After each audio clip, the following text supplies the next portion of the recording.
Everything that our guys want to take or they talk about wanting to take, I have them bring it to me. Send me a picture, physically bring it in if they already have it.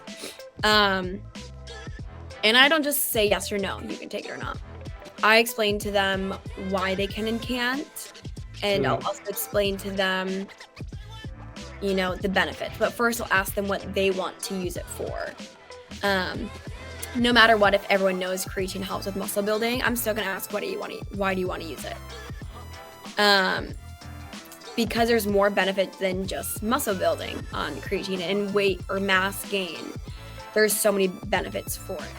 Because that dairy has magnesium in it, and that actually magnesium allows our body or our muscles to relax versus contracting, allowing us to get into a little bit deeper REM sleep, maybe sleeping a little bit longer than we normally would. And so there's just those different key nutrients, and sometimes whether they know it or not that I stick it in their meal plan, it's for a reason.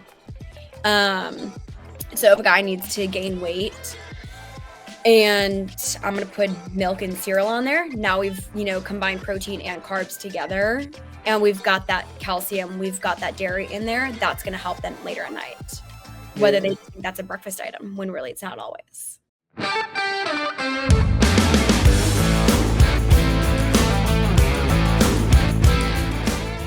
Hello and welcome back to PA Chalk Up. Today we've got the nutritionist for UW, aka Washington University. Great. How are you, Manny? I'm good. Previously met and worked. I was sort of picking your brain and working with UW. If you just give us a little rundown of what you do and how you got there. So I'm the director of football performance nutrition for the University of Washington. I work with just our football team here. And so I have the wonderful access to help our student athletes make meal plans, create the menus that they're eating day in and day out, and build that trust with the athletes to make sure that they're being able to perform at their optimal self each and every day. So working with just football, I'm in the weight room, which is really nice. As guys come in and out, I'm always in their presence. Nutrition is a huge part of their performance. So that means working with our strength and conditioning staff on the daily, working with our athletic training staff as well, and then our position coaches on the daily as well. I became a registered dietitian about 3 years ago, and I've always worked in sports. I've worked in the hospital as I was starting out. I've had a couple internships at the University of Oregon, at Exos, was a grad assistant at the University of Oklahoma. And that kind of all brought me up into working with just football and kind of figuring out what sport, what avenue, where I was going to come in my goals and in my career. And so I was fortunate enough to have a really good coaching friend introduce me to the staff that I have now. And that's how I got the job at Fresno State. And I was working with all our athletes there, all the sports. And then when Coach Kalen DeBoer and Coach Ron McKeefrey came up to UW, they brought me along with them. And so I've been here for almost 2 years now, coming in January. Crazy. Yeah. So with a program so big, how do you sort of keep everything in check in terms of who's eating what and how they're supposed to sort of keep their nutrition in line? Yeah. So just like you program a strength and conditioning circuit or off-season program or in-season program, it's divvied up into your different development groups that you're working with. Is it your travel squad in season? Is it your development squad? Are we in season, out of season? That's kind of how I program what we're going to be doing and how we're going to educate whether we're in season or out of season. So obviously in season, because we're in season right now, it's just trying to maintain weight. And that's the biggest thing. We see a ton of trends from body composition testing, how we see trends from losing muscle mass, gaining fat mass, losing weight. So our biggest and foremost goal for us is just to focus on maintaining that weight and eating enough to maintain and hydrate. And so the programming there is just making sure that the menus that are right for our kitchen staff to make are has enough calories on it for our guys to meet those demands each and every day. Whether Yeah. So good. with oh sorry, Oh, I was gonna say no, whether no, it's all good. that's our development guys that, just came in mid-year transfers this year, or to our starting players. They all have different access to what they need to that individual specific goal. Yeah. So with the sort of different positional demands, how do you go about maintaining everyone's Yeah. calories? We do utilize a meal plan, meal service app online that allows me to create a meal plan for them, and it syncs up to their phone. So kind of like a MyFitnessPal, but just a little bit higher level of what that is. So they have their daily intake of calories, they have their entire macros for the entire day. And then if we really want to if someone's like super smart on it and really, really gets it, we'll go really deep into having like a different meal plan for each day. Because if we practice on Tuesday and we Mm-hmm. have a heavy pads practice day, it's early in August and it's hot, their caloric needs are going to be much higher than maybe on a Thursday practice when it's just shells, it's not super hot, they don't sweat as much. Those calories are going to differ for them. And then same thing on game day, those calories are gonna Yeah. change. So not only do the day-to-day change based on our climate, our the temperature, what we're wearing, equipment, stuff like that, it also depends on that position. Mm. So how would you sort of program for these different sessions, and what do you consider when writing these sessions or Yeah, plans? so not everyone, wants to follow a designated meal plan, and that's okay. There's 120 some athletes. I think it's those high priority kids that we really have to lean in on and they need our help on. Now that's maybe, a quarter of our team that really needs a little extra help. And more often than not in season, it's our mid-year transfers or our younger guys. And so that programming is a little bit different where they have to show up and meet with the dietitian at certain meals. They have to show us their meal plan. They have to, add the meals into their meal plan on their app to show that, okay, are you truly eating the enough amount of calories that you need? Are you Mm. overeating in certain areas? Because if you need to gain weight or if you need to lose weight and you're over under, things are not going to work out for you on your end. So we make our athletes do the work nutritionally just as they would in a strength program. Mm. Nutrition can set you up for so much success where a lot of athletes that don't pay attention to it, their performance suffers from it, where they could be a great athlete, not just a good athlete. Uh, Yeah. yeah, good. That was it. Yeah. No, I feel like, and I think I've said this to you, but like, I think the nutrition is, I mean, it is the fuel that Mhm. fuels the car. If you lack that, then you don't have energy to keep going with these workouts. You don't have energy to practice.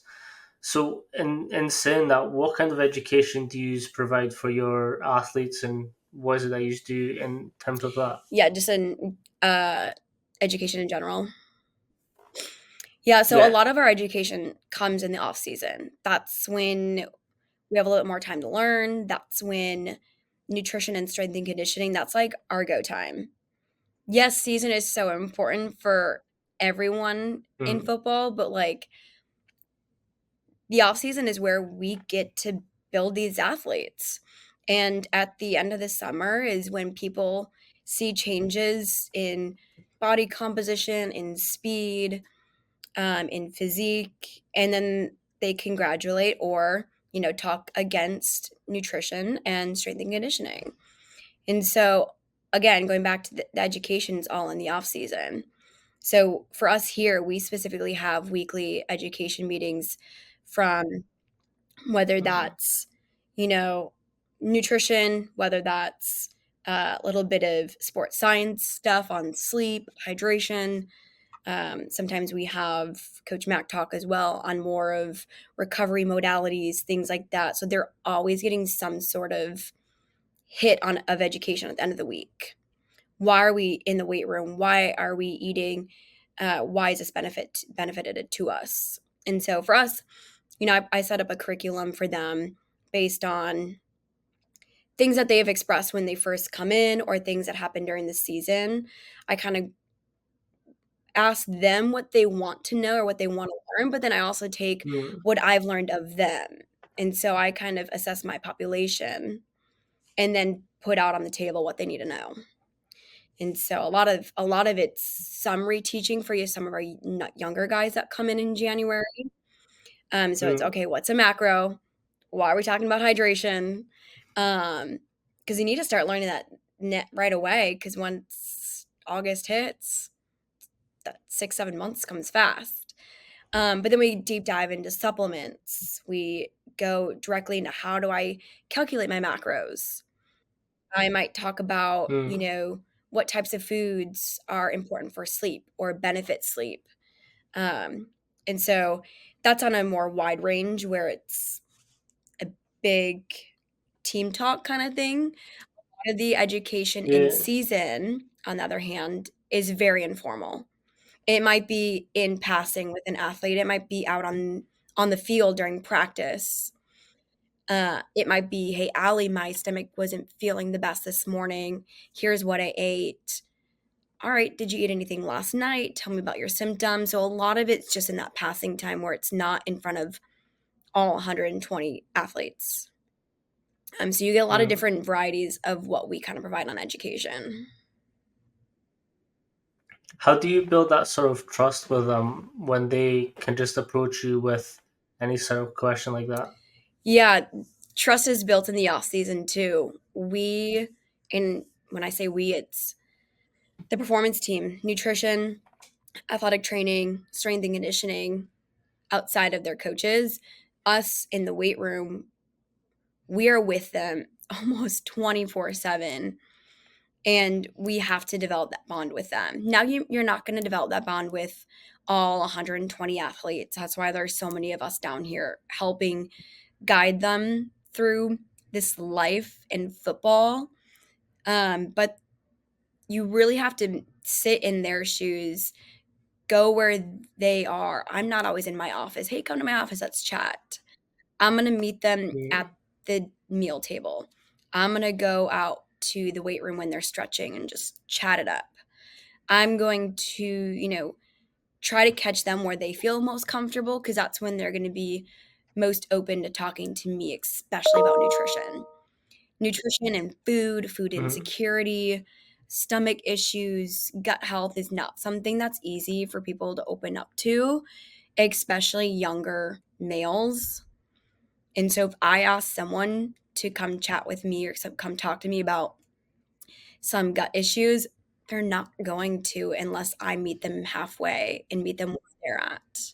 Yeah. And so I feel like I've done a very good job of developing that trust with, almost everyone on our team because they know that I'm not going to rat them out. I'm not going to, yell at them. I'm here to show positivity and that food can have a super positive effect on their performance. And I think they know I'm here for that. And then I want to help them, not hurt them. I want them Mm. to be successful.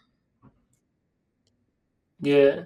With I know Coach Max does this as well when he's recruiting and stuff, but what really fascinated me with the way you run your program was that you have like these one-to-one sessions with them at the very beginning, and you sort of just like for that first month or so during what July, August, you sort of keep having and revisiting these meetings. What goes on in those meetings, and sort of how did you establish Yeah. that? I'm going to go back to the recruiting piece of that because some of these guys we talked Mm, to in June and July. And so we know them and they're going to be coming in January of this year. And so for them to meet us and then not talk until they come 6 months later, they're going to be like, "Oh, they just kind of forgot about me. They don't really care about me." We want them to know that they have our full trust, even when they're not physically in our building and we're not there on their phones every single day. And so that trust that we've been talking about, that actually starts at their recruiting process. Whether they're, a senior in high school or they're a junior and they're going to transfer in from another college. And Mm, so for us, like on game days in season, that's when they come, our recruits or our commits come. It's a great time for myself and Coach Mac to be like, hey, what's up, man? How you doing? Just a quick chat. Does not have to be anything nutrition or strength related. It's more of just building that we're here for you. We are so proud of you for, committing to us, committing to football.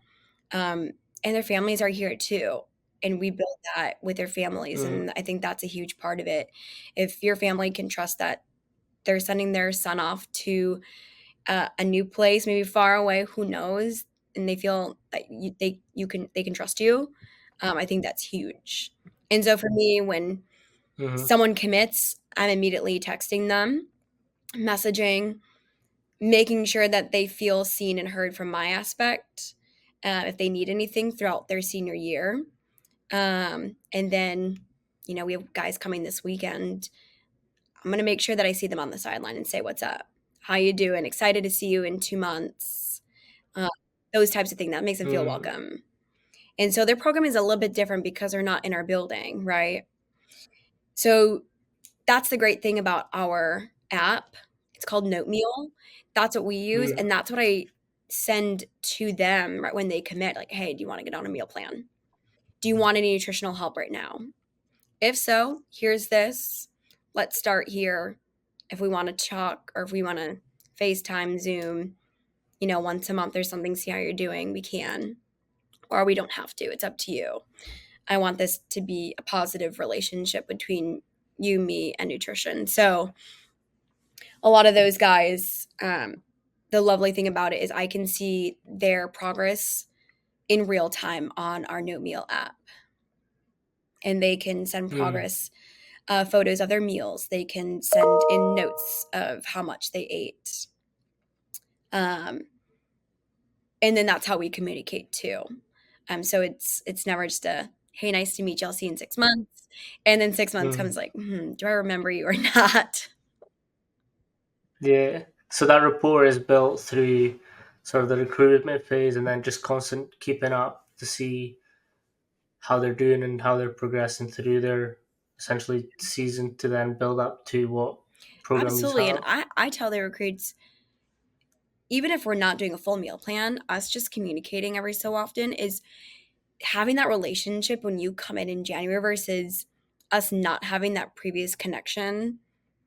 You are, as an athlete, Mm, going to go so much further in your football and in just general life because you've built those relationships, and now you're going to be a step above the other guys who did not try to build that relationship.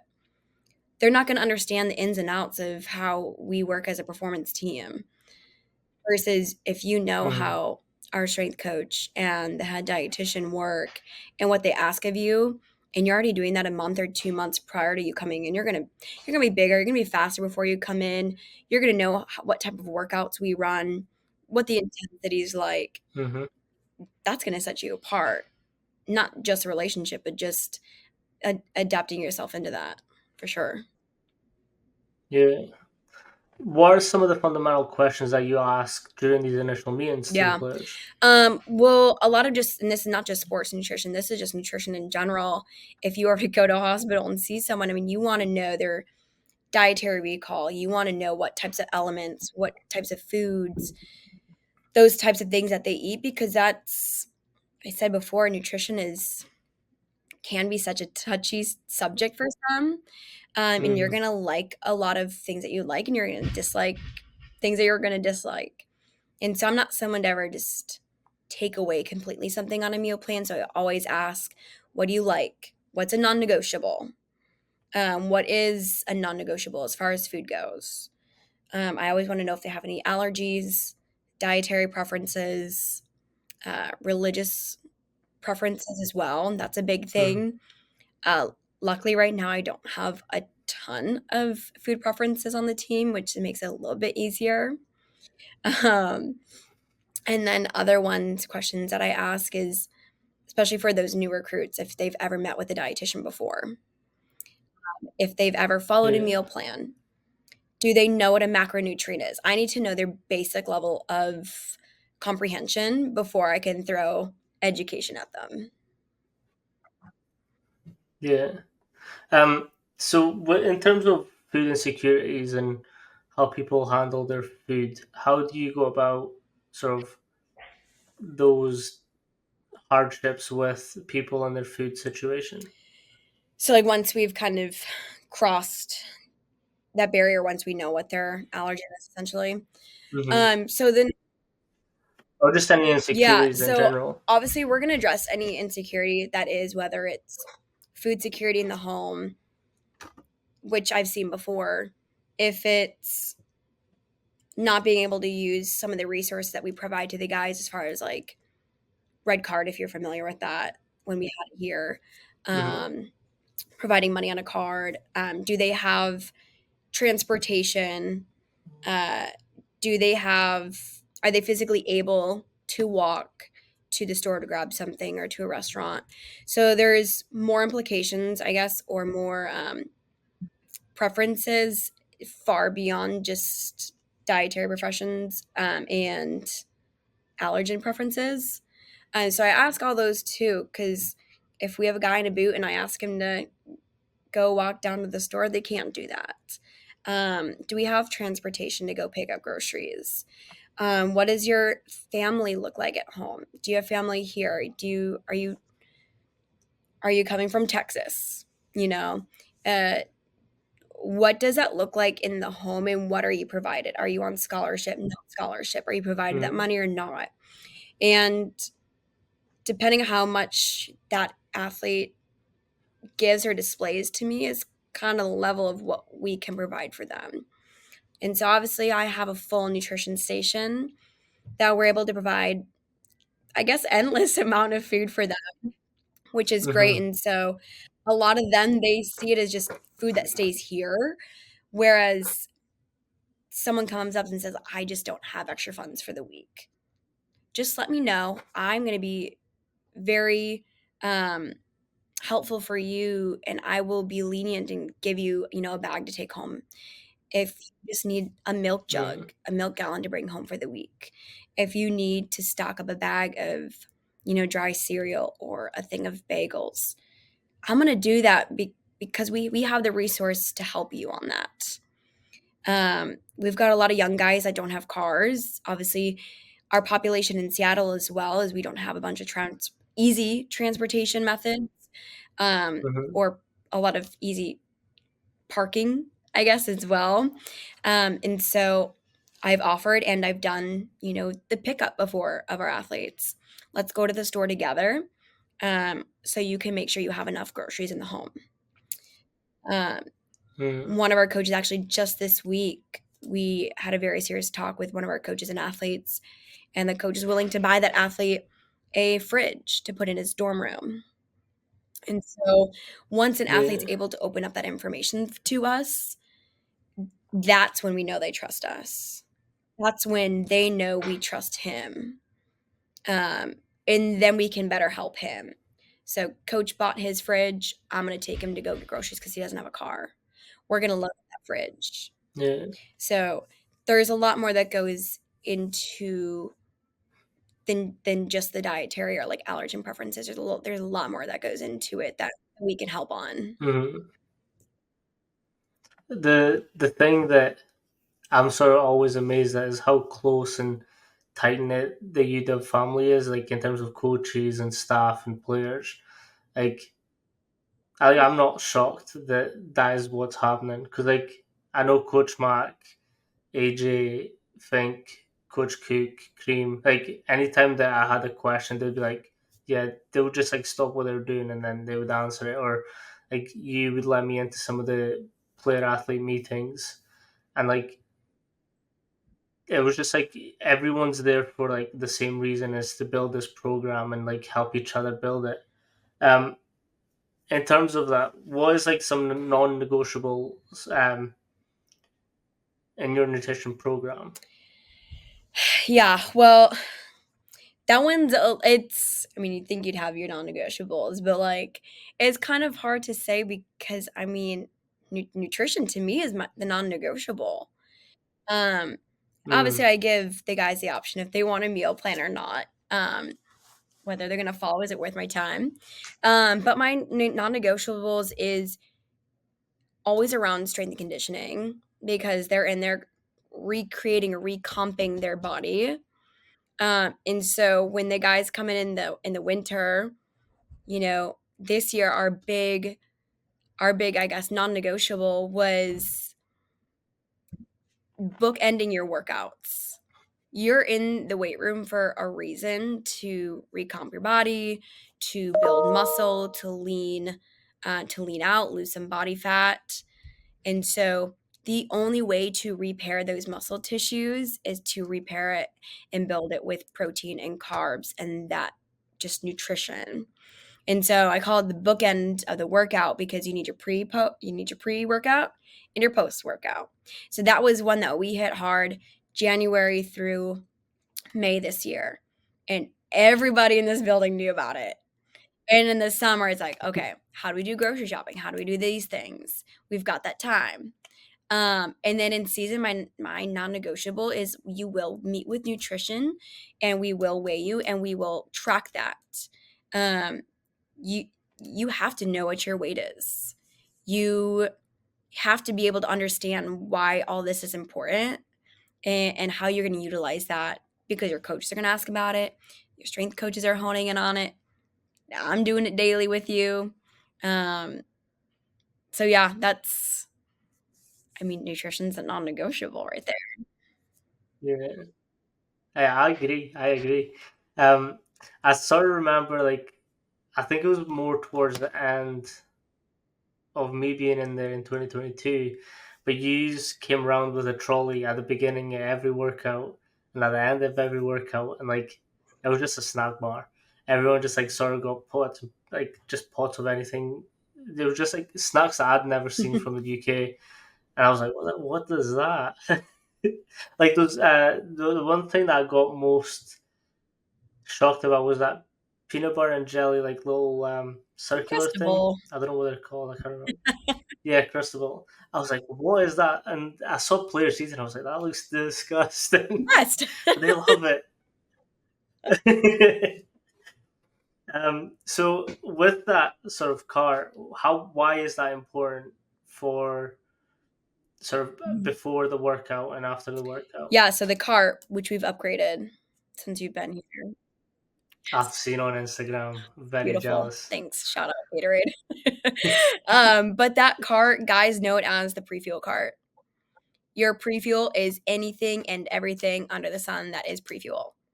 And that part of the education we do in Mm, the off season is simple versus complex carbs. Okay.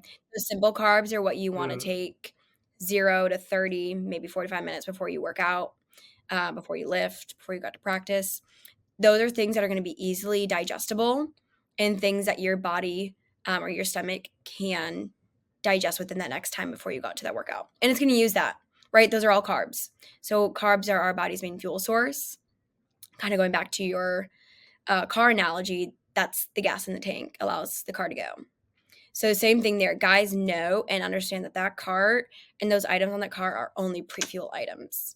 So they're not going to see fruit snacks or they're not going to see a Rice Krispie treat, hanging at hanging out at 3 p.m. in the afternoon in meetings because it's not serving a purpose then. And that all comes down to mm, nutrient timing and them understanding that it's okay to have sugar. It's okay to have a fruit snack at 18, 19, 20 years old, but we have to do it in the right timing. And that's when it helps or hurts our performance. And so that's snack cart. We move around. Allie's always with food. Um, I when I first got here, they're like Allie, the crazy lady with food always. Um, but yeah, that cart serves a main purpose in that pre-workout, that mm. beginning of the bookend.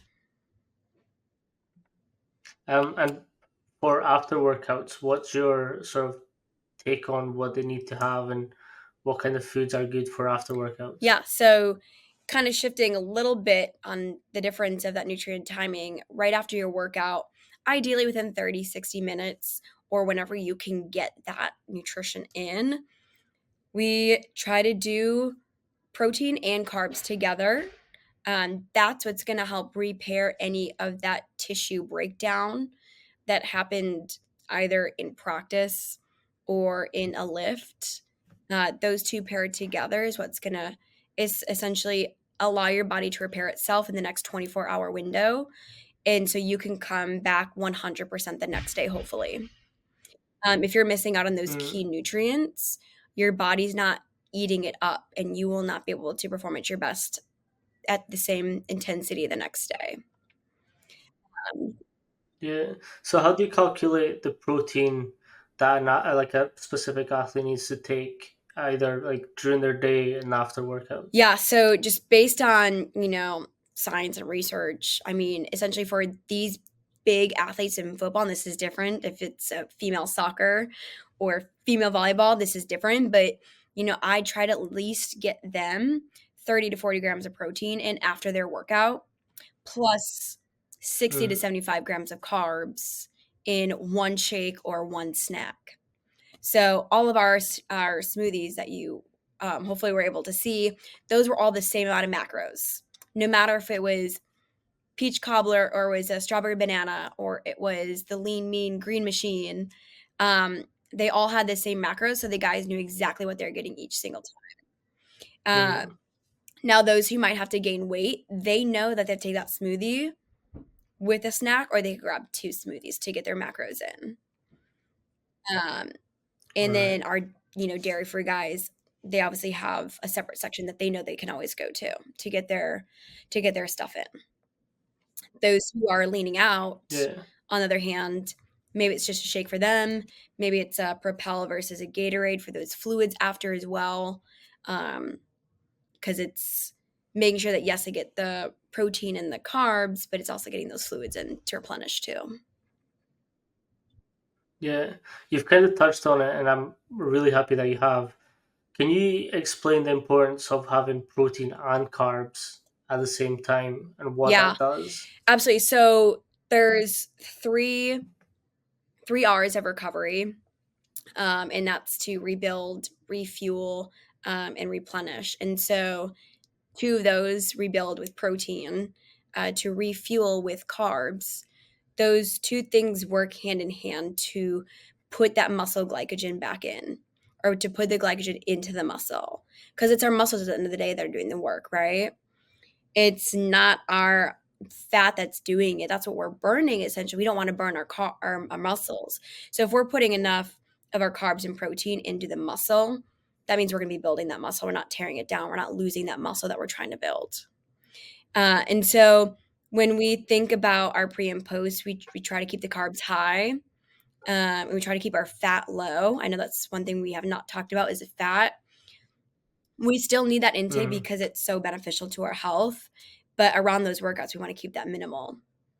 But after that workout or after that lift session, it's gonna be the carbs and protein to help rebuild everything that we just replenish or depleted in our workout.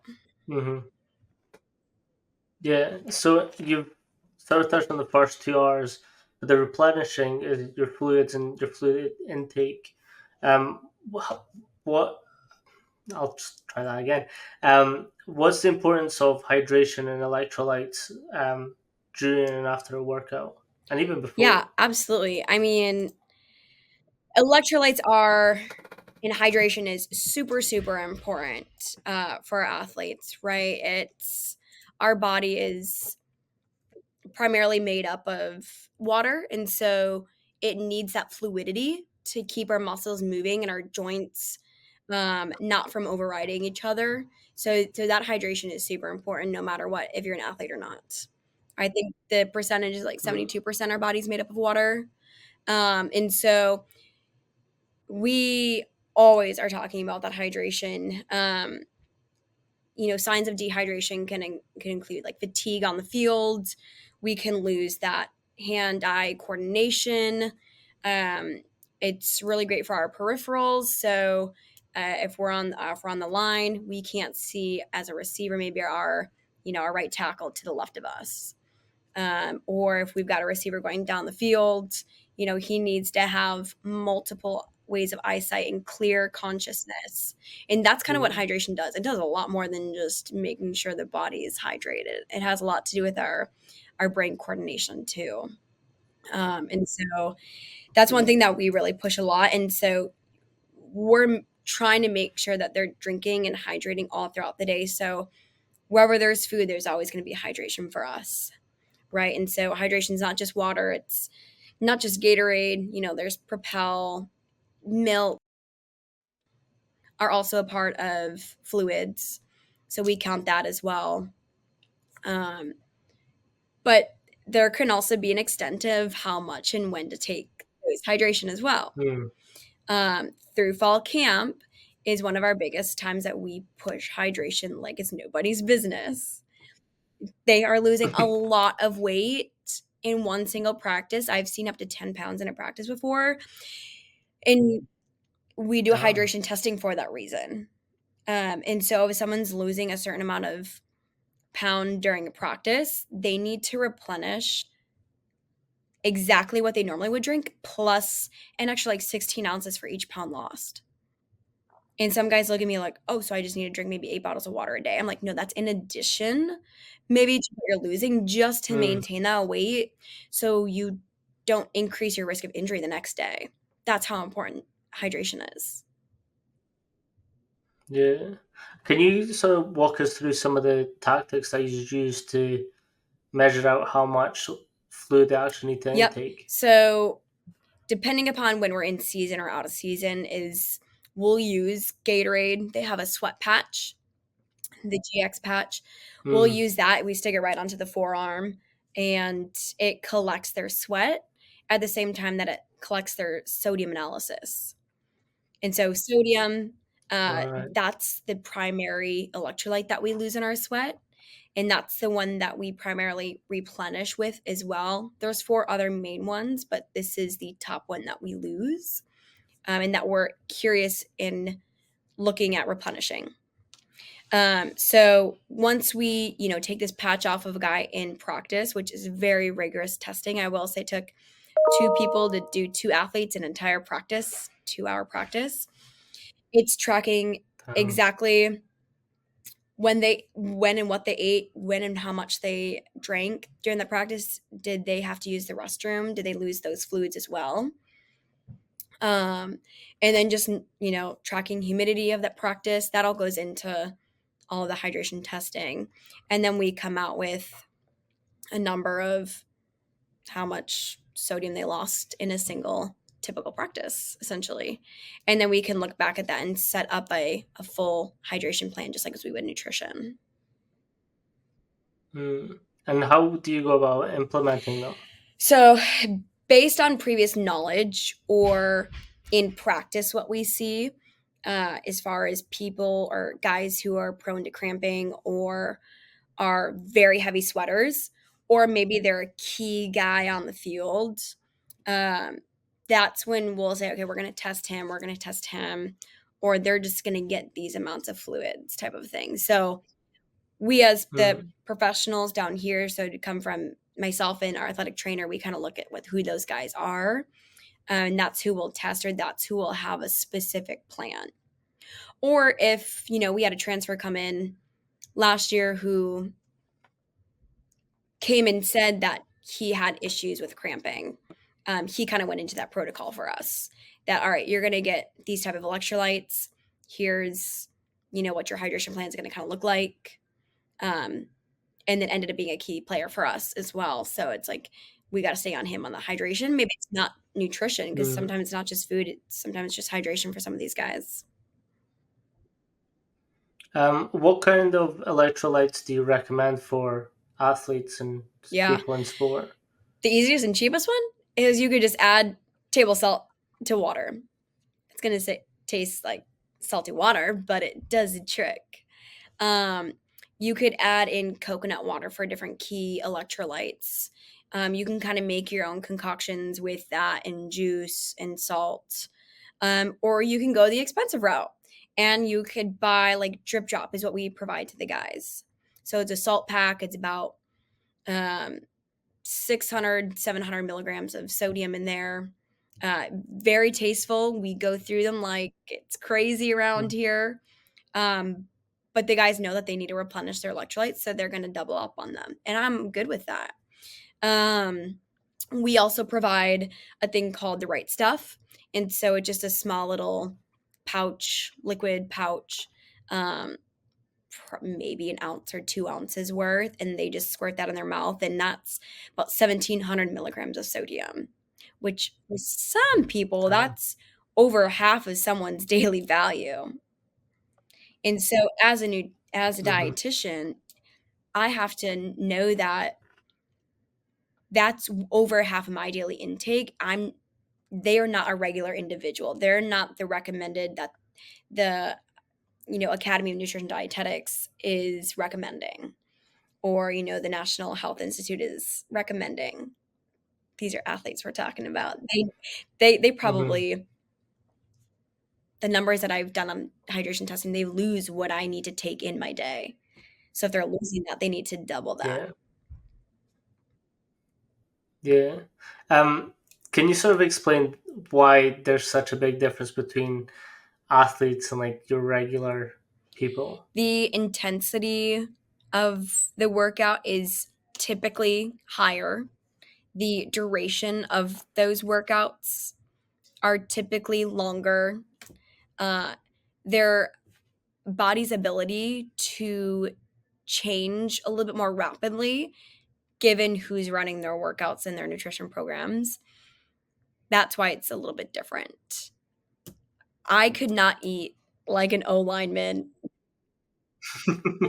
and try to, lose weight at the same time. That's what I find amazing is like when I was across there, I actually lost weight. And people were like, "How? Like America's bigger, it does everything bigger." I was like, "No idea. I mean, I sweated all day. That was about it." It was hot here in the summer. Uh, It was. It was actually really nice. I have been at a university that, I mean, there was no budget on food. And I would eat when all the athletes would eat. And I tell my athletes, 7, 8 times a day, to kind of depending what your calories look like. I don't need to be eating like that. Mm. I am not an elite athlete. I want to be, but I'm not anymore. and so that's a big difference. There is my workout is not as intense, as long, as hard as theirs is. I do not burn as many calories as they do. That is the same Yeah, for any average gym goer, and that is the same for any CrossFitter. Workouts are different, and the intensity is, and they are able to burn 2,000 calories or more in a workout or in a duration of a practice. That allows them to eat yeah. double the more that we can eat. I think that's something that was really nice about UW is like coaches and like the whole coaching staff would actually with Mhm. athletes as well. Like I know Friday was a big day for everyone where we just got to eat together and just like chop it up. Um, One big happy family. exactly. What changes do you sort of make between sort of the different seasons that there is within the whole program? Say that again. What kind of like differences and changes do you apply to the nutrition depending on like what phase of the Yeah. season they're in? So anything that I program is based off of the strength and conditioning program for that phase. So obviously you kind of knew what the summer phase looked like. Now, the phases go off of, what our head coach kind of wants for in season, but then our strength coach kind of takes the entire off season as his own. And so whatever he's implementing as far as what practices go, or what lifts look like, or what is, when how often we're lifting, that's when I'm going to implement what we're doing for nutrition. So we're not always sitting and eating at the dining hall upstairs. There are some times where we're just grabbing, a catered meal to grab and go. A lot of times we do that in the off season because we want to try to give these guys a little bit of time back to them. They're also in school, um, and so it doesn't always look the same for me. But I would try to match up the content of that meal based on what type of workout we're doing. Now, Fridays, Mm, obviously, we wanted to be, relaxing, everyone eat together, enjoy it, it's the end of the week. So that's just based off that. Then let's say we're mm, doing a winter conditioning workout that includes a 45-minute lift, and then we go do an hour conditioning. I know based off of our strength and conditioning program that that workout for that day is going to be much harder than the next day that's maybe just an hour lift. So on that day, I'm going to try to yeah. provide a little bit bigger of a heavier meal. So we're going to do a sit down meal. And I'm going to include, a couple different types of carbs, some a little bit heavier for those weight gain guys, some a little bit lighter, maybe some rice for our lean out guys. And then same thing with proteins, make sure that there's a variety there too. But then maybe on the excuse me, maybe on that lift day, it's just a to go meal. Okay. So I'm programming everything based off the strength and conditioning program. Yep. Hmm. Yeah. What's your thoughts on supplements and sort of how do you keep your athletes clean for sport? Good question, because that's a big topic in the industry from both your side and my side. Excuse me. Everything that our guys want to take or they talk about wanting to take, I have them bring it to me. Send me a picture, Mm, physically bring it in if they already have it. Um, and I don't just say yes or no, you can take it or not. I explain to them why they can and can't, and I'll also explain to them, mm, the benefits. But first, I'll ask them what they want to use it for. Um, no matter what, if everyone knows creatine helps with muscle building, I'm still gonna ask, why do you want to use it? Um, because there's more benefit than just muscle building on creatine and weight or mass gain. There's so many benefits for it. If someone's asking about taking vitamin C, or let's just say it's like a multivitamin, I'll make sure that I understand their why and the reason why they want to take it, and then whether that's something that I can provide for them, if that's something we're already providing for the team, or if it's something that they can purchase on their own and within reasonability. So there are certain things that we yeah. provide or that I provide already to them, that is compliant, that is safe, it's third party tested. The guys can trust that what I put in front of them that they're not going to test positive for. But then there's some occasions that some people don't express or they do not come forward with what they're taking. And that becomes a huge reliability on not only them, but it can become a reliability on myself because we didn't catch it or we didn't have it in our notes. Mm, Um, but every single year, supplements is one of our nutrition talks because no matter what it is, you as an athlete are responsible for everything you put into your body. I don't care if that's a pill form, a powder form, if it's a liquid drink. You are the person that put it in your body, not us. So that's something that I mm, am very strict in telling them because they're here to do business. They're here to play. They want to play. They don't want to be sitting out. If they test positive for whatever it is, they could be out a couple games. They could be out half of a season. It's been done, and we show them, you know, thing or athletes in the past who have been taken away for such situations, and we tell them, "Don't be that guy."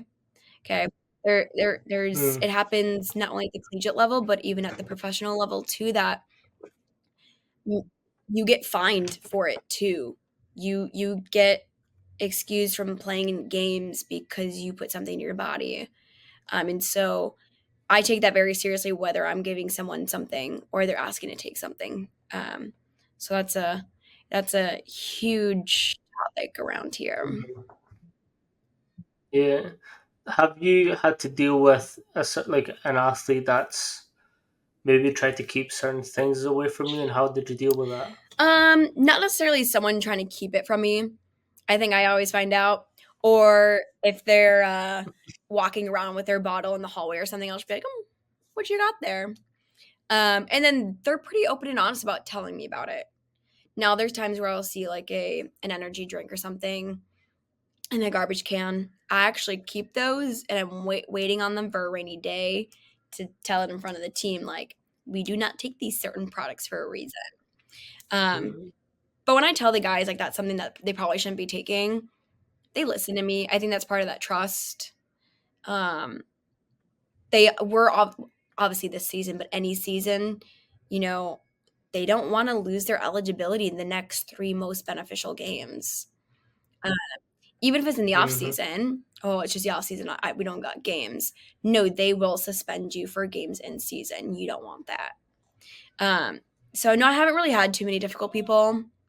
I will say though, not here, but when I was working in California, it was harder for me to be reasonable with what are the recommendations in different countries because we actually had a bunch of athletes that came from Europe or came from Germany, came from wherever, and they had their supplements with them, which crossing continents for in our state of Mm-hmm. things, you it may be okay to take in like the UK or maybe okay to take in Germany, but it may not be able to be okay to take in the US because we just have different regulations. And Mm-hmm. so that's when it becomes a little bit harder. Um, and sometimes that barrier is a little bit more difficult between the practitioner and the athlete. But I've never, even in that instance, I've never had someone say, "Oh, I'm still going to take it," type of a thing. Thankfully, because Mm. I know it's been done. It's been out there. Yeah. So, what's some of the biggest mistakes that you've seen from athletes when it comes to nutrition? Just one, I mean, the biggest one, just not prioritizing it. Like if you're not prioritizing it, if you're not even one step ahead interested in it, then you truly aren't caring. Not that you're not caring about your body, you're just not putting that effort in that could make you a good athlete into a great athlete. Um, the Mm. other one I see is guys not prioritizing their bookending, their pre and post. In an off season, I have seen someone not gain muscle mass, and they come looking at me and coach. Why didn't I gain muscle? I had this great, I've had this great program all off season. Okay, well, what are you doing eating wise? Were we following the recommendations? Were we following your meal plan? Yes or no? No, it wasn't. I didn't have time. I had to run to class. I get class is important. I get that your training session is important, but so is nutrition and it start for and it's that's my big that the biggest thing that I see mistake wise is it, you're not Mm. prioritizing it. Now you're not prioritizing your health of your muscles and the health of your body. And then it looks like on us, why didn't I change my body? What's the key play the thing? Yeah. It's always nutrition. It's either hurting or breaking you. Yeah. You've kind of just touched on it, and how hard or how do you manage with obviously they're athletes, but they're also students at the same time. How do you sort of try and get the nutrition in through there? Mm, sh- say that one more time just so I can understand the full complexity. Yeah. So obviously they're students and they're athletes at the same time. So there is instances that they have to sort of they're being pulled in a million different ways. How do you ensure that proper nutrition is Yeah. implemented? It's hard because they're in school most of the time, other than maybe in the summer and then a little break in the winter. Right now, we actually work with the academic liaisons with their academic advisors uh, on making sure that when they're done with practice that they have enough time to get what they need to get done and get to class on time.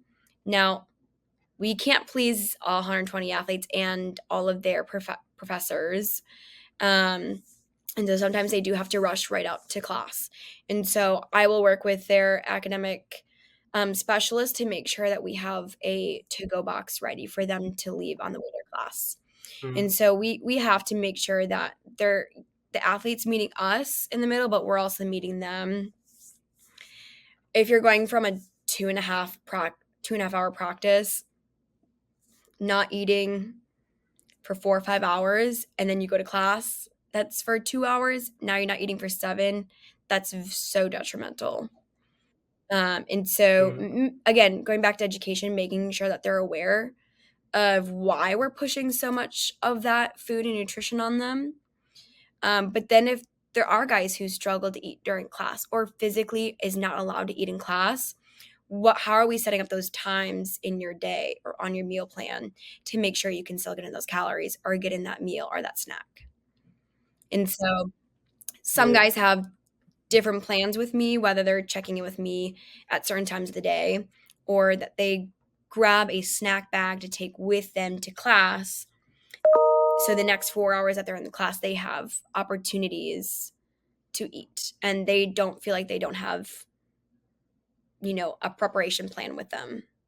So we always say is, um, what is the term? Prepare, planning to fail, failing to plan.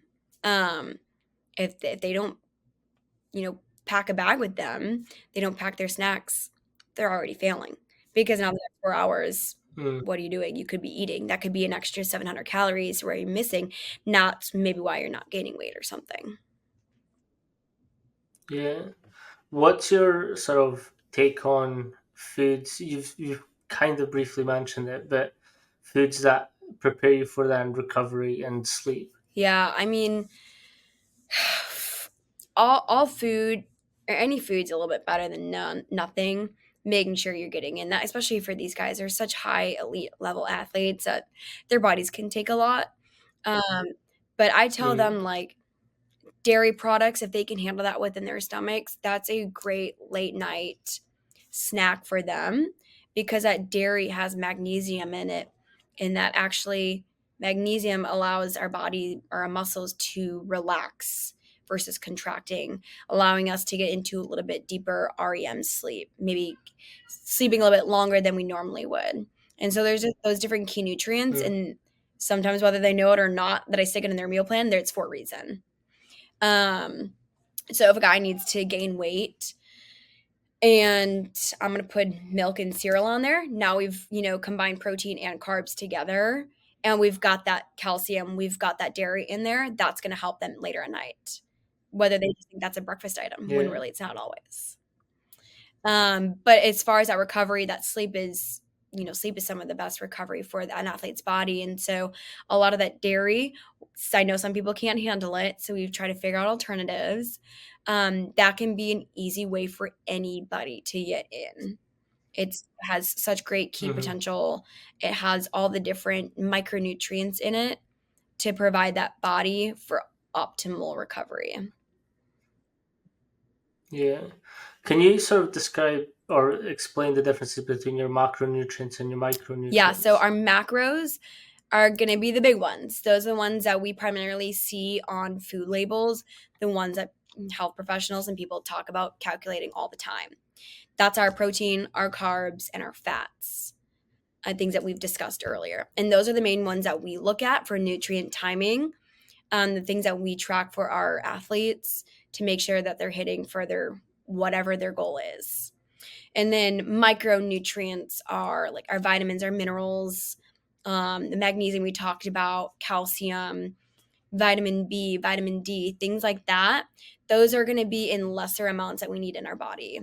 So we need, more carbs throughout the day, but we can get a lot of carbs from some of these smaller micronutrients. Mm. Or they might be things that our body can't absorb more of. So our body doesn't, especially in Seattle here, we don't absorb as much vitamin D as someone who might absorb that better in, somewhere closer to the equator, or maybe in Texas or something. And so we have to make sure that we're supplying a little bit that more of here than those in different types of Mm. climates. And those are nutrients. So how those sorry No, that sorry. that was it basically. All right. In terms of vitamin D and B's, like how do you choose to put that forward in the program? So upon like their arrival, we will test the guys their lab values. We don't do all of them, just like the main ones that we want to know, because obviously that can, vitamin D, for instance, that can play an impact in stress fractures, uh, soft tissue tears, anything that has to do with the ligament there. Uh, so we do want to test some certain micronutrients for that, some vitamins, some minerals, and then we can track, based on the time of the season or what time of the year, um, Mm. do they absorb more? We're going to see more absorption in the summertime for that vitamin D, versus if we're eating more, like we would be eating a lot more in fall camp and in season because we provide them with a lot more meals. It's the demands of the sport. We're going to see a lot more Mm. absorption of the vitamin B, any B vitamins, because B vitamins come from all general sources of food, but we're going to see B12 because that's our primary energy vitamin, and that's in a lot of food. So we're going to see an increase in absorption in those lab values. Yeah, I once took vitamin B12 without knowing the full impact on side effects of it. Um, Obviously, it turns your pee bright yellow. So I took it and knowing that that's the effect it was going to take. I then went for a pee and I just peed that bright yellow and I was like, oh no, my liver's gone. How do you sort of tell your athletes these sort of symptoms and signs that might happen due to supplementation? That's actually funny because I've had an athlete open up to me once a couple years ago. They're like, "Allie, I don't know what's wrong, but like my pee is yellow and I swear I'm hydrating." And I'm like, "I know you are. We do it together." And I was like, "Okay, what type of vitamins are we taking? Are you taking more of something?" And he's like, "I'm following everything that you give me." So, all right, I go back to, our documentation. What is guy taking? Sure enough, it's the B vitamins, taking in excess because he was taking them also at home. And it was primarily coming from a multivitamin. It Mm. wasn't just strictly the vitamin itself. It was a multi. And it is true. Like that is a side effect, is your pee can become yellow because that's just the nature of that product. It doesn't mean that you're dehydrated, but I think that's why you brought that up, because we have those situations pop up and they can definitely happen. I've had athletes, try to take vitamins before a workout and they threw them up just because their body can't handle that Mm. acidity of the vitamin, or maybe they can't handle um the complex part of the vitamin, essentially. Maybe they didn't take it down with Mm. enough food, they didn't take it down with enough water, it didn't digest in the body and they threw it back up. So that's another big thing, is that can be a side effect of any vitamin, is just making sure, or any pill, I guess, just making sure you take it with food, you take it with water. Yeah, I think it is important that like for every nutrient or sort of supplement that you take, there's always something like a next step that you have to do to make sure it works its way Mhm. around the body. I know creatine's a big one, and you need water, fats, proteins to make it sure that it actually goes through your systems Yeah. properly. Um, so I was when I was doing my undergrad, we did a study on the effects of beetroot. Um, I think it was beetroot. It wasn't. It was beetroot juice of some sort. And our lecturer was like, "Yeah, your pee is going to be red for a while, but we'll see what effects it takes." So we drank this beetroot, and like I remember, like okay, the next couple of days I peed red, and I was like, that was normal. One of the people that did it forgot that he had taken that and that we had been Mhm. warned of over it. I get a message from him, was like, after this study, like we pushed hard and I'm peeing red, like I'm peeing blood. I was like, no, you're not. No, you're not. You're peeing out that, beet powder. Yeah. To be fair, I think my results increased by 2 minutes. We did an erg bike incremental test, so each minute or each every 2 minutes it went up a kilogram, and I got in a heat tent as well. So it was like under heat and humidity, my time went up by Right. 2 minutes. It's quite It's cool. it's so Um, that type of testing is so awesome, and it's not something. college athletics, or I guess athletics in general, gets to see, Mm. because it's in more of like the endurance based realm, or like your tactical athletes. That's really cool. Yeah, we did a bunch of stuff in it. So my uni made a heat tent out of a Mhm. greenhouse. So they just bought a normal greenhouse, then hooked up. I think it was one of those like spray paint for like the fences and stuff, in one of them with a bunch of water at the bottom, and then some fans to extract some of the heat and give oxygen. And that's how they made a heat tank. And like we did sprint protocols on there, like that helped massively with sort of maintaining the oxygen and how to utilize your oxygen during these high heat Yeah. situations. Um, no, but like that is something that I wish like colleges were able to do, and just implement these little research projects into their I know like athletes. some colleges do it in their exercise science department. Like when I went to North Dakota State, and we did some like DEXA testing, and that's when I first learned about body Mm, composition. But we didn't do anything further as far as like CO2 max, stuff like that, where some universities that are more on the medical side, like I'm guessing maybe like KU or something, Kansas, they do something like that in their exercise science program or their kinesiology program, versus mm, I don't think UW here has an exercise science program, but it's like food systems and nutrition. So there's no correlation between sports here or like sports nutrition that they would have, mm. or the need to do that. Yeah. Do you think if in an ideal world, what kind of things would you add into the program that you haven't been able to add in yet? Um, well, not sure how much I can say of this. But we're in the works of redoing that fueling station. We're making the markups, we're Mm, doing the drawings.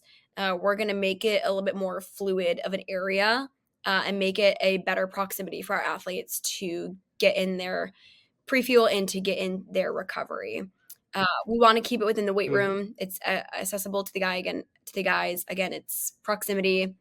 Um, Believe it or not, I know you know this, but the more you physically hand something to one of these athletes, the more up they're going to take it. Versus if you leave something on a counter, they're not going to take it. yeah, there was a couple athletes where I had to tell them go into that kitchen and just Yes. grab something. Like some of the athletes in my rack, like the first question I always ask is, "How you doing? How did you sleep? Have you had anything to eat?"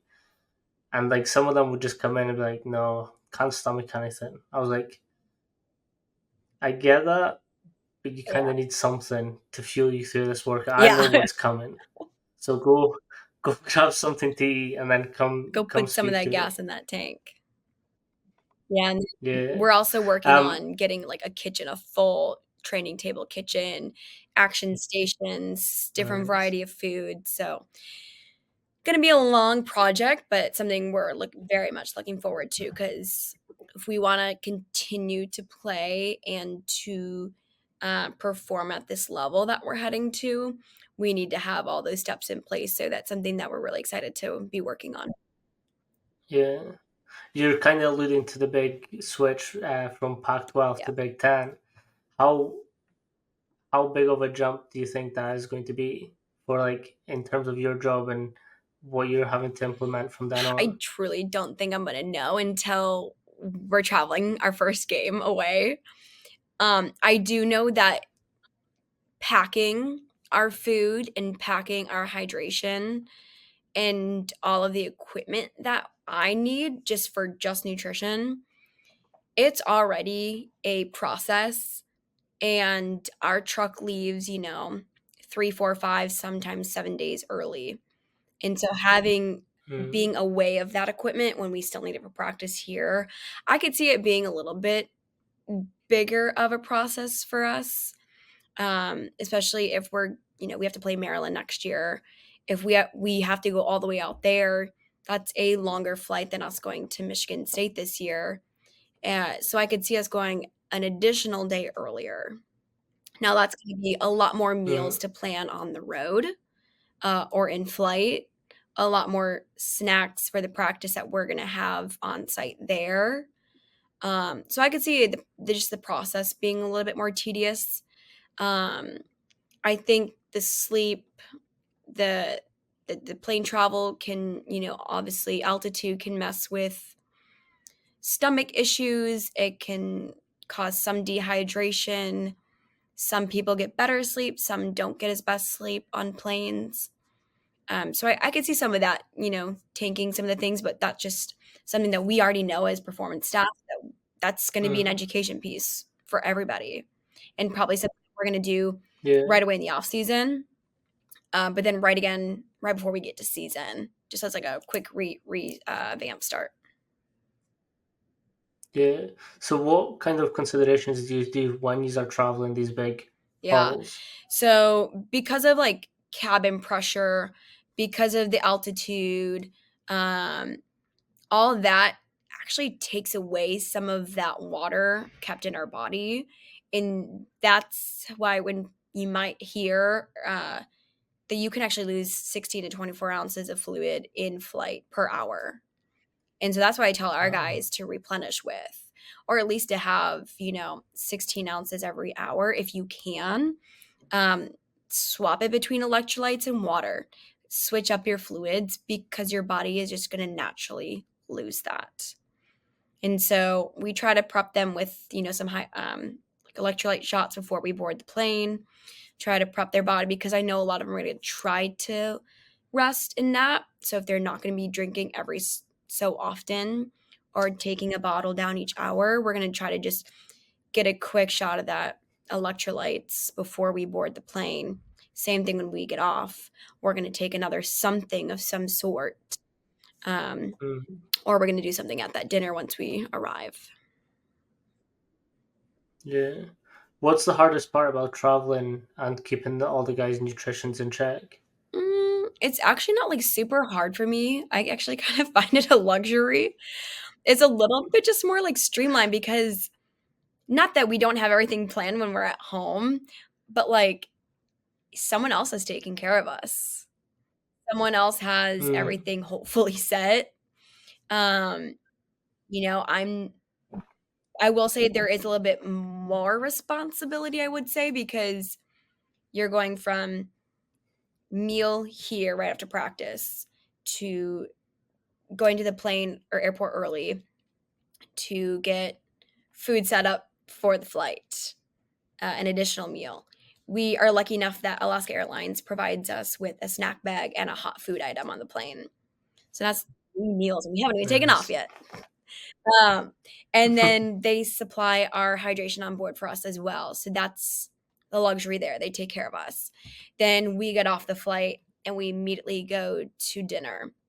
And then we go to meetings, chapel, and then snack. So there's multiple meals a day um, on that one day of travel. Now, depending what type of climate we're going to or how long that flight is, truly depends on how many more meals that we're going to have or how many more hydration things we're going to Mm, have to supply. nice. We've gone to the part from the viewer questions. Um, the first one is, what strategies do you use to help with food cravings and unhealthy snacking? That's a good one. Food cravings, I always try to figure out where those cravings are coming from. Is that a childhood craving? Is that Mm, just what mom and pop, handed to you at 8 o'clock at night every single night? Um, and again, like I said this way before, it's not something I ever want to take away from, but we have to try to find ways to limit those cravings. If you like chips, if your craving is chips, you like something crunchy, can we try to find other alternatives that might be a little bit healthier that satisfies that crunch? mm, Or is it chocolate? Do you like having chocolate ice cream or a piece of chocolate cake at 8, 9 p.m. at night? Is that your craving? Can we utilize that chocolate before you work out as your sugar? And mm, that's going to satisfy your chocolate craving for the day? or can we decrease how much you're having? Or if it ends up being every single night, can we decrease how often you're having that? Right. So trying to find different ways to stop that craving, if we Mm, can. Sometimes they're very difficult to, um, but trying to come up with things to not necessarily avoid it or completely stop it, but to help subdue it, I guess. yeah. What are some of the considerations that you do for like if they do have these cravings and they just want to completely stop them or look into other ways of sort of satisfying it? We'll work out like some sort of plan. We'll have like some sort of journal writing. Sometimes that craving is much more than just an eye to food, we see it type thing. Sometimes it's much more internal, psychology Mm, type. And so writing things down in a journal can be beneficial. When did I have that craving? When did that start? Why did I have that craving? What was I thinking about? What was I doing? Marking those things down in a journal and then allowing me to see like over a course of a week or a course of however long and how often those, what's the average of that? And then kind of breaking it down. mm, I think sometimes it's much more of a mental piece than it is, well, I just want that ice cream because I know it's unhealthy and or I know that it's filling a void in me or something.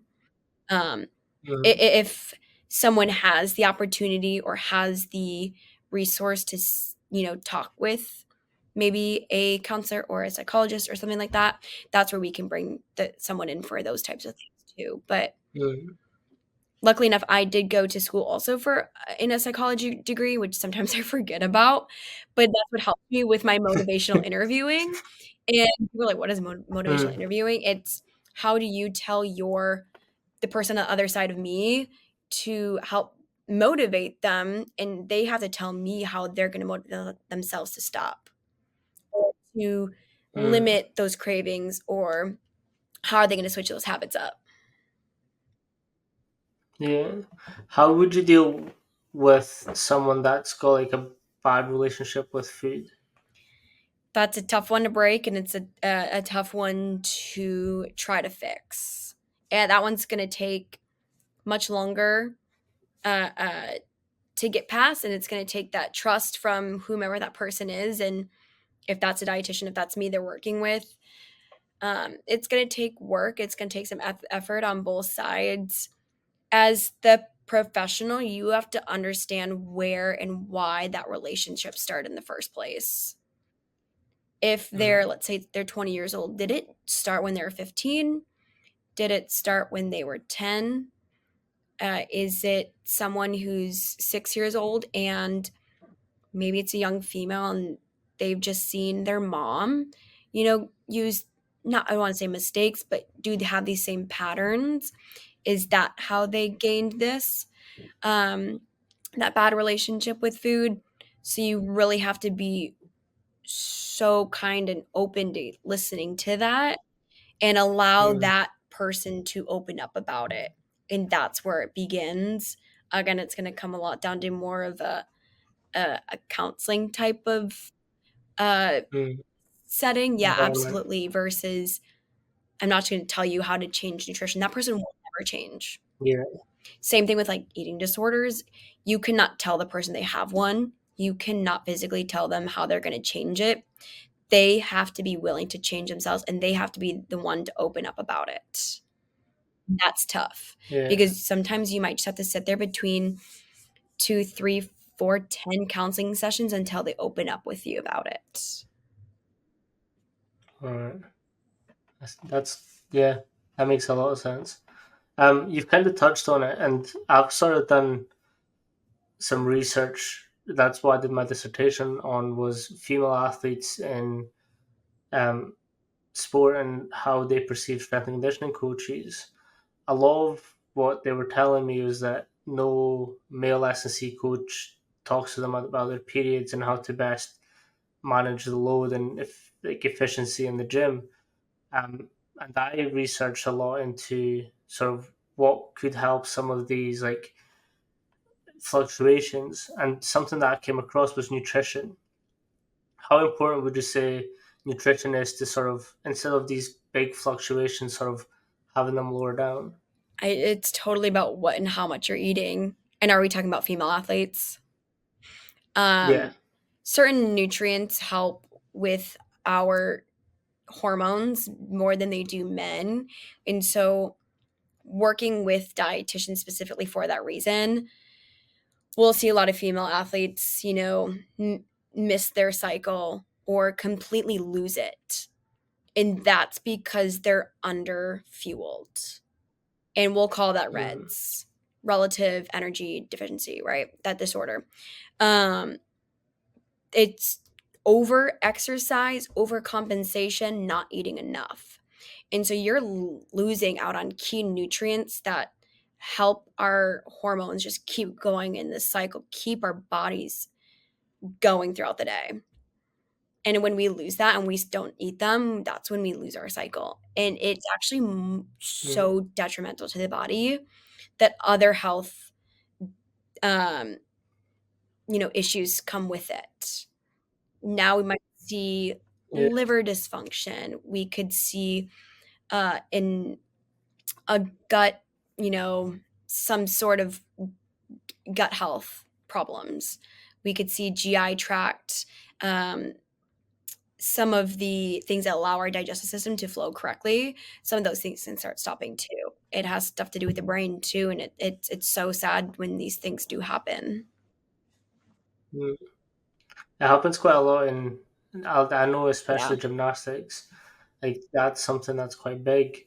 What's some things that female athletes can look at to sort of better this and manage better their food? I mean, the one thing that you can just start knowing and understanding is when your cycle does happen, kind of tracking it honestly. Um, if you are late a couple days, if you completely start to lose it or the heaviness of it starts to Mm, um I guess decrease, that's when I would start thinking like, is something more than just me growing and developing happening? Talk with a professional, try to look at the signs. Do you become irritable? Do you feel a bit more sluggish? Maybe more fatigue, whether that's in sport, out of sport. Those types of things can affect, our mood. You get more mm, angry at coach when they call you out for not doing something correctly. Um, honestly, it's one of the biggest ones, and some things that we're trained to look at. Um, mm. Mood, irritability, sleep. Sometimes we lose that concentration trying to fall asleep. So those are some things to look at as female athletes too, or as professionals to look at when we are working with female Mm. athletes too. Yeah, perfect.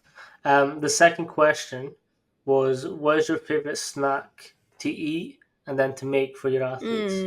Mm. Personally, my favorite snack. I love fruit granola parfaits. I could have that any time of the Mm, day.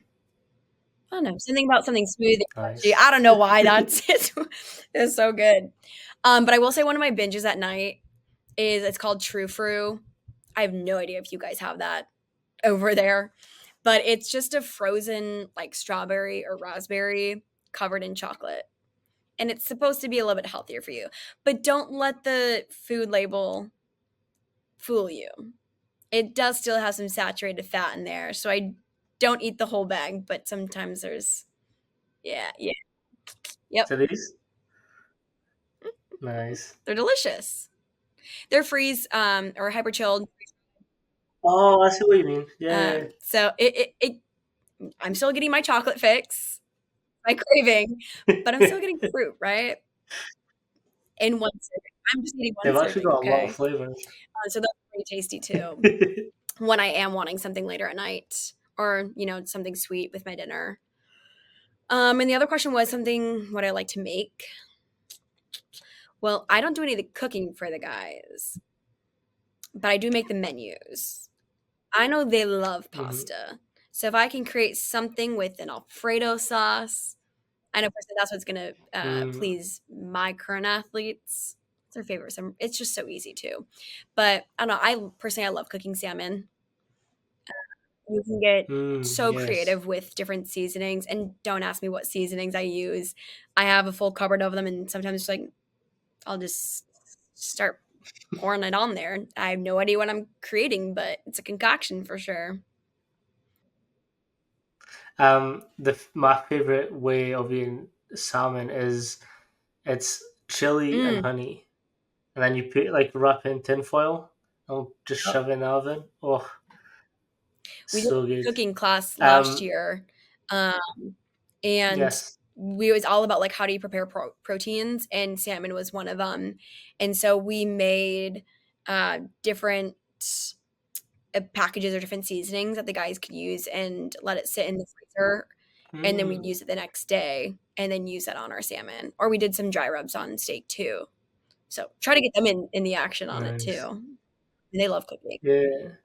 Um, One thing that you introduced me to, and at first I was like, "What is happening? Like, what is this?" I think it was called monkey bread. Is it monkey Yeah. bread? Like you brought in for the coach, and I was like, "What's I that?" forgot about it. We haven't done that in a while. Yeah, I think for me, like the food situation was like a real wake up call as to how different it is between Yeah. two countries. Um, no, it was really nice though. It was like it was it cinnamon, and then it's just what actually goes into it. It's a great question. It's bread, it's cinnamon, it's, uh, what's that, topping? Yeah, I hope you're looking it up. Kind Let's see. monkey bread is a soft, sweet, sticky pastry served in the United States for breakfast or as a treat. It consists of pieces of soft baked dough sprinkled with cinnamon, often mid morning. It just says Yeah, cinnamon and bread. basically. I mean, it's essentially a biscuit or, like, pull apart bread or one of those, like, canned breads that you can untwist from the fridge and plop it on. It's so good. It was delicious, to be fair. I was like, you have changed my mind. Yeah. No, thank you so much for coming on, Ali. Is there anything that you want to plug or sort of just shout out? Um, I don't think so, but I mean, this was great just to kind of chat again with you, tell whomever's listening a little bit more about what we do here, more nutrition, and how it plays a huge factor into, what your and my field does, and Mm, how we're kind of helping these people develop in their younger stages of whatever career they're in. I mean, it's always great to catch up with you and uh, chat through the things that we love chatting about. yeah, 100%. I think one of our first conversations, I was like, Ali, I need to pick your brain. Nutrition is the most important thing. Like, I just rattled off a quick 30 seconds to show you my interest. And I think from then, you sort of just like give me little snippets and little Can't golden give it to you all. nuggets. But you are 100%. Said I can't give it to you Sorry? all at once. No, exactly. But no, like nutrition for me is 100% the most important because if you've not got that fuel and that, I mean, availability and resources in your tank, then you're not going to be able to push as hard Hmm. as you can, no matter how hard you try. Exactly. And one thing that I caught AJ doing, there was an athlete, and you might be able to guess who, that was just going ham on his workouts. He was a young pup, and he was just going ham. And AJ was like, "You can't be science. Like you just can't What be science. are you So talking if you've not about? got that energy, so like without fuel, you're not going Yeah. from very far." Unless you were the top most crazy human being possible. You can't go without a little gas in your tank. Nah.